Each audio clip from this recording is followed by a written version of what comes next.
না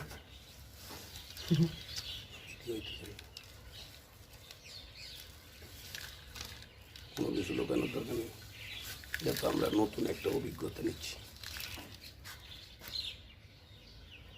400 গ্রাম, তাই না? এর আগে কত হয়েছিল?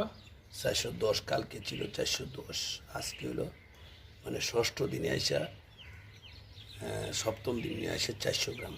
আরো 200 গ্রাম করবে, কমবে না, আজকে সপ্তম দিনের মতো যে বিটল পোকা শুকানোর যে কার্যক্রম, এটা আমরা শুরু করলাম। আজকে রৌদ্রের তাপমাত্রা প্রচণ্ড গরম।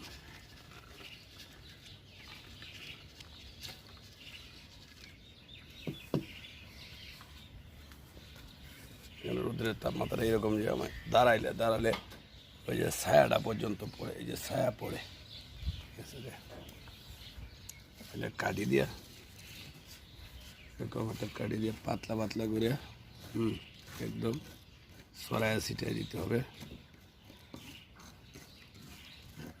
যাতে তাড়াতাড়ি এটা যে স্মেল, যে গন্ধটা, এটা অন্যরকম একটা গন্ধ। যে শুটকি মাছের একটা গন্ধ থাকে, চিংড়ি মাছের একটা আলাদা গন্ধ থাকে, যে কোনো ধরনের শুটকি এটা আলাদা আলাদা গন্ধ থাকে। বাট এইটার যে একটা পোকার যে একটা সেন্ট, একটা গন্ধ, এটা অন্যরকম।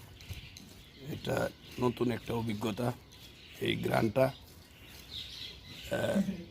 শুটকি মাছ এবং চিংড়ি মাছের যে মাঝামাঝি একটা গন্ধ, এইরকম একটা গন্ধ। আমাদের আজকে সপ্তম দিনের মতো এই বিটল শুকানোর যে কার্যক্রম, এটা আমরা শুরু করলাম। প্রতিদিনই রৌদ্রে আমরা শুকাইতেছি, এটা অন্য কোনো উপায়ে এটা শুকাইতেছি না, এটা আমরা করতেছি যে যাতে রৌদ্রে শুকায়া, ঠিক আছে, সেভাবে এটা করে যে এটা গুণগত মান যাতে সঠিক থাকে। এটাতে আমরা কোনো ধরনের মেডিসিন ব্যবহার করি নাই। যেমন শুটকি মাছের ক্ষেত্রে লবণ বা অন্য কোনো কিছু দিলে এটা তাড়াতাড়ি শুকায়া যায়। আমরা অন্য কোনো কিছু দিলে সরাসরি বিটল পোকা নিছি। 1 কেজি লার্ভা নেওয়ার পরে ওজন করে 1 কেজি লার্ভা নিছি, নেওয়ার পরে এটাকে এই একটা